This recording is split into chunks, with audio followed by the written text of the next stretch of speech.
Hey friends, it's December. That means it is November reading wrap-up time. I read 17 books in November. Yeah, reading is my escape from all things, and I needed some escape. As always, there's no judgment on how few or many books you are reading. I'm going to do my usual worst books to best books. There is one book, I'm not going to talk about it at all. I was about 100 pages or so from the end. It's a nonfiction book, and it came out that the guy who wrote it was abusive and like stealing research, of course, from he's a white man stealing it from women of color primarily and indigenous people. Fuck that guy. Two-star books. The first one of Magic and Scales by Natalia Reis. This is an MM monster paranormal romance. It was set in Portugal. That was kind of cool, but the book was a mess and ACAB all over it.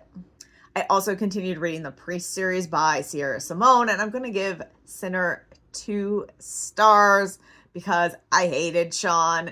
His character was so flat, and Zenny, his love interest, was completely undeveloped, and most of the relationship didn't even form on the page. I listened to this in audiobook, and I will say the audio narration was excellent.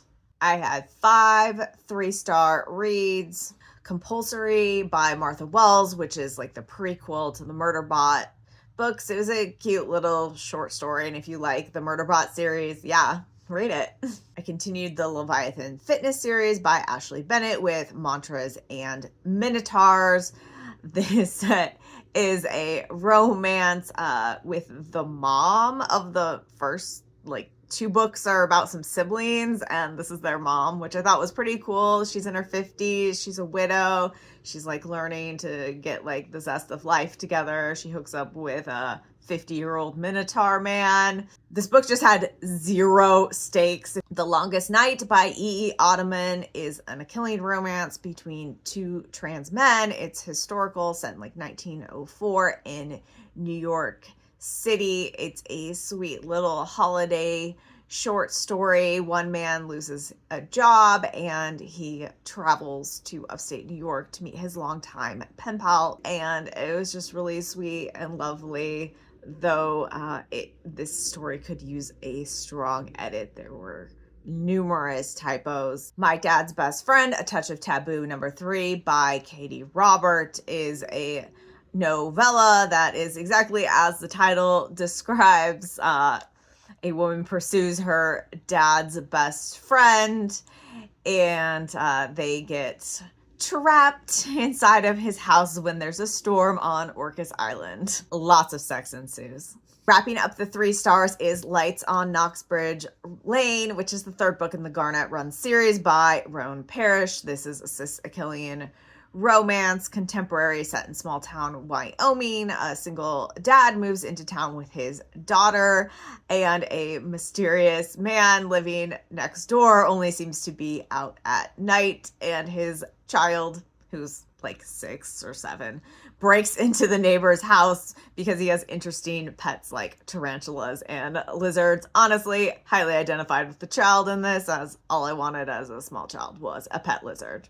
I had 6 4-star reads. Pool Boys by Josh Torello and Josh Cornillon. This is a cis Achillean monster romance between a human resort manager and a demon who's visiting the resort. It's super sweet. The art was great and it was fun. The Lamb Will Slaughter the Lion, Danielle Cain, number 1 by Margaret Killjoy. I listened to Margaret read this on the It Could Happen Here podcast. It's a horror fantasy novella of Danielle going to an anarchist town to investigate her best friend's suicide. This talks about non-capitalist living, along with, of course, these fantasy and horror elements, and there's lots of queer and trans characters everywhere, which I would always expect from a Margaret Killjoy story. By The Hidden Culture, History, and Science of Bisexuality by Julia Shaw is a nonfiction that dives into bisexuality, specifically research looking at the difference in bisexuality compared to other letters on the LGBTQ alphabet, particularly the L and the G. Because I'm super trendy, I read System Collapse, Murderbot number 7, which is the newest book in Martha Wells' ongoing series. I love Little Murderbot. I thought the beginning could have like used a little bit of a tighter edit or workover, but once the story got going, like after the first 40 pages, I was fully invested back in the Murderbot universe.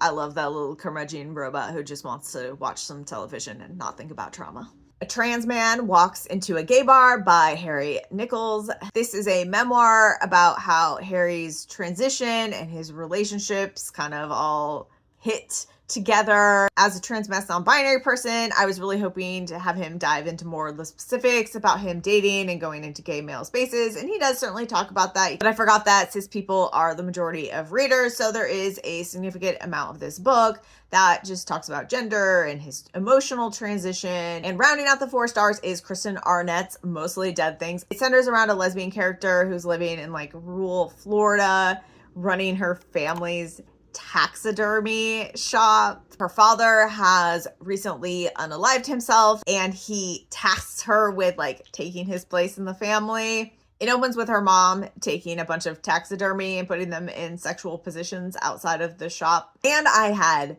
3 5-star reads. The Transmasculine Guide to Physical Transition by Sage Buch. It goes through kind of all the possibilities for physical transition if you are someone assigned female at birth who is trying to masculinize your physical presentation. It starts off with things that are completely non-invasive, like how to find a binder, what's a packer, all those types of things. And then it goes into surgeries and hormones. I think it's a great primer to have on your shelf so you're not constantly like Googling things. Self-Made Boys, a Great Gatsby remix by Anna Marie McLemore. It's a YA historical. Nick is reimagined as a Latino trans man and the cousin of Daisy, who is in New York trying to pass as white as she tries to land Tom Buchanan. Instead of Nick being completely immersed in the fantasy of who Gatsby presents himself as, Nick's identity and his feeling alone isolates him from understanding the stories and narratives of others, including like not realizing until he's explicitly told that Gatsby is also trans. The story was a lot of fun, and a lot of the writing paid homage to Fitzgerald's original text. Finally, the best book I read all month was The Echo Wife by Sarah Gailey. This is a science fiction domestic thriller about a woman who has invented human cloning. The clones are kind of used for purposes like, I need a new kidney. They make a clone, and then the rest of the clone is bio waste. The book immediately kicks off, and we find out that our main character has just gotten a divorce because her ex-husband has stolen her research, created a clone of her to be the perfect wife, impregnated that clone, and she gets a little call from that clone being like, I killed your ex-husband, my husband. Story then unravels from there. Lots of twists and turns, lots of ethical questions asked. Because it is a domestic thriller, it does center around domestic violence and uses some of this as a metaphor for domestic violence and how, you know, you really don't know someone else's marriage, but can your clone know your marriage? It was really fascinating, really well written, and left me kind of like, oh God. So that was my November. Happy reading.